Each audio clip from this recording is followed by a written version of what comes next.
안녕하세요. 항상 복을 드리는 늘다운 부동산 대박 TV입니다. 오늘은 광명 3구역의 공공과 민간 재개발 비교를 통한 핵심 정리 및 Q&A, 즉 궁금하신 점에 대해 상세히 답변드리고자 합니다. 광명 3구역은 광명동 144-1번지 일대, 구역 면적 총 81,202제곱미터 약 25,000평으로 공동주택용지와 주상복합용지, 공원 등 기반 시설 용지 등으로 구획되며 지하철 7호선 광명 사거리역에서 도보 1분 거리로 지하철역과 지하로 직접 연결 추진 중인 초역세권 단지이며, 아울러 단지 뒤편으로 옥감천이 있어 수변공원을 활용한 레저 활동이 용이한 친환경 아파트 단지입니다. 현재 광명 3구역은 민간과 공공재개발로 병행 추진 중이며, 공공진행 과정 시 예상 용적률은 약 430%로 광명 뉴타운 중 최대 용적률이 가능하여 다른 구역 평균 280% 대비 약 150% 이상 높아 더 많은 아파트를 건축할 수 있어 상당한 양호한 사업성이 예상되는 재개발 구역입니다. 아파트 분양 계획은 총 2,310세대로 토지 등 소유자는 1,755명이며 일반 분양은 약 600세대로 예상되고 있습니다. 이 중 약 350세대가 49제곱미터 이하의 임대 아파트이며 약 1,960세대가 59에서 104제곱미터의 조합원 및 일반 분양 아파트 세대로 계획되고 있습니다. 그럼 지금부터 광명 3구역 재개발 추진 시 공공 방식과 민간 방식에 대해 비교해 보도록 하겠습니다. 민간 재개발 방식이나 공공 재개발 방식 모두 추진 절차는 유사하며 조합 결성을 통한 민간이 사업 주체로 추진하느냐, LH 등 공공 시행자 지정을 통한 공공이 사업 주체로 추진하느냐 하는 차이점이 제일 큽니다. 우선 민간은 토지 등 소유자들의 동의를 받아 추진위원회 구성 후 조합 설립 및 시공사 선정, 사업 시행 승인, 분양 신청 및 관리 처분 계획 인가 절차를 순차적으로 진행하며, 공공 역시 주민 동의 후 공공 시행자 지정 및 시공사 선정 등 민간 방식과 거의 유사하게 절차를 진행합니다. 최근 진행 상황을 살펴보면 공공재개발은 2025년 8월 주민대표회의를 광명시로부터 승인받아 사실상 조합 설립 추진위원회 구성이 허용되었으며, 현재 동의율 55%로 공공시행자 지정이 가능한 목표 동의율 66.7%까지 약 10% 부족한 상태입니다. 민간 재개발은 2025년 7월 민간재개발 추진준비위원회가 설립되어 수차례 사업 설명회를 개최 중에 있으며, 동의율 75% 이상 달성 시 조합 설립이 가능합니다. 광명 3구역은 뛰어난 입지 여건과 쪼개기 세대 분할이 거의 없어 공공재개발과 민간재개발 어느 사업 방식으로 추진해도 사업성이 우수하여 신속한 진행이 가능해 보입니다. 사업 주체 및 사업 기간과 임대 아파트 비율, 그리고 용적률 및 수익성 등에서 상호 장단점이 있으며, 임대 아파트의 경우 민간은 전체 세대수 대비 약 5% 이상이나 공공은 약 15% 이상 의무 비율로 확대해야 하는 단점이 있으나, 사업 기간은 민간이 약 15년 정도 예상되나 공공은 약 5에서 8년 정도 예상되어 기간이 단축되는 장점이 있습니다.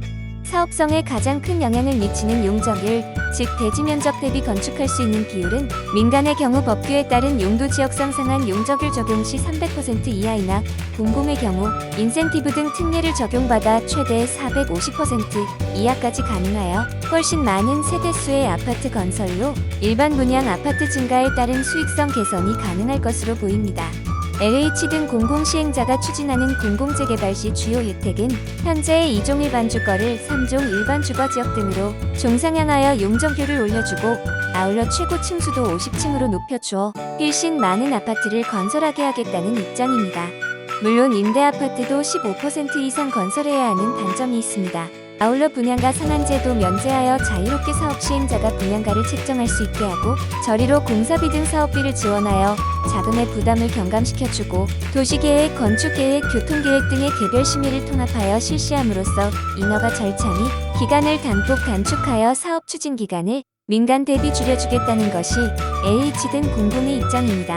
지금부터는 자주 물어보시는 질문에 대한 답변을 해드릴 예정이니 잘 살펴보시기 바랍니다. 재개발 후 실거주 의무가 있나요? 아니요. 실거주의 의무가 없어졌습니다. 2022년 7월 이후로 취득한 분양권 입주권에 대해 실거주의 의무가 사라져 재개발 후 입주자에게 실거주의 의무는 적용되지 않습니다. 이는 실제로 2024년 3월부터 법적 효력이 발생했으며, 분양권 입주권을 취득해도 곧바로 임대 놓는 것이 가능합니다. 따라서 투자 목적이나 전세를 끼고 매수하는 것도 법적으로 문제 없습니다.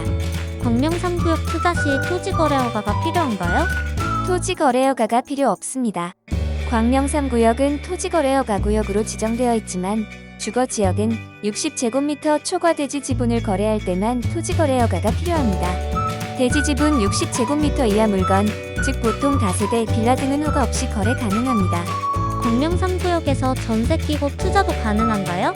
네, 최소 2억 7천만 원으로 투자 가능합니다. 전세 끼고 매수도 가능해졌으며 저가 매물의 경우 현재 최저 투자금 약 2억 7천만 원 선에서 진입할 수 있다는 시장 정보가 있습니다. 공공재개발로 가게 되면 아파트는 반드시 LH 브랜드로 짓게 되나요? 아니요, 민간 건설사가 짓습니다. 시공사 선정도 직접 합니다. 공공재개발 사업에서 LH는 사업 주체 역할을 담당하지만 시공 자체는 민간 건설사가 맡습니다. 즉, 단지의 브랜드가 LH로 들어오는 것은 아니며 실제 공사 및 브랜드는 시공사 선정 결과에 따라 달라집니다. 권리 선정 기준일이란 매수 시 승계가 가능한가요? 네, 매매 가능하고 권리 승계 가능합니다.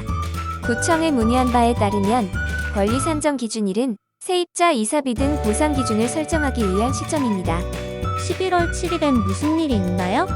만약 공공재개발 동의서 미달성 시 어떻게 되나요? 행정적으로 특별한 변화는 없습니다. 2025년 11월 7일까지 공공재개발 동의서 진구 기간이 설정되어 있지만 강제적인 것은 아니고 시와 추진위와의 조율을 위해 설정한 임의의 기한입니다.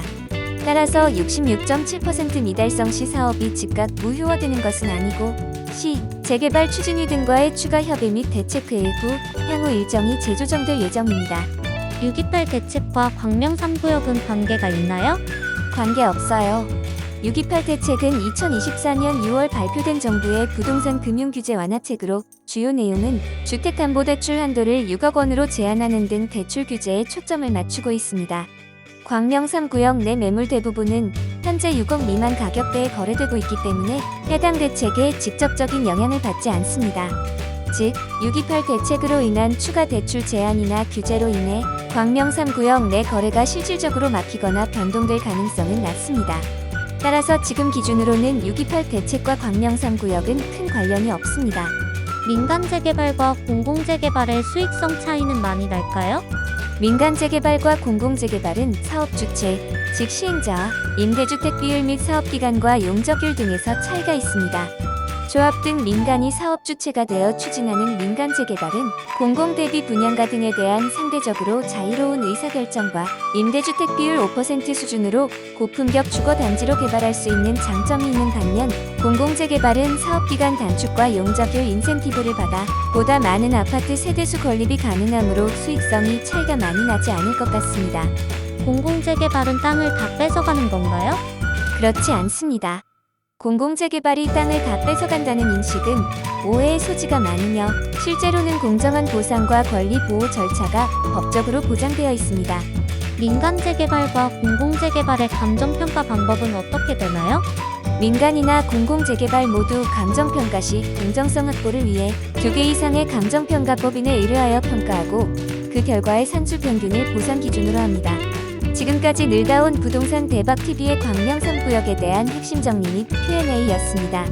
보다 궁금한 점은 아래 번호로 문의하시기 바라며 구독과 좋아요도 꼭 눌러주시면 저희에게 큰 힘이 되어 앞으로도 더욱 좋은 부동산 정보로 찾아뵙겠습니다. 감사합니다.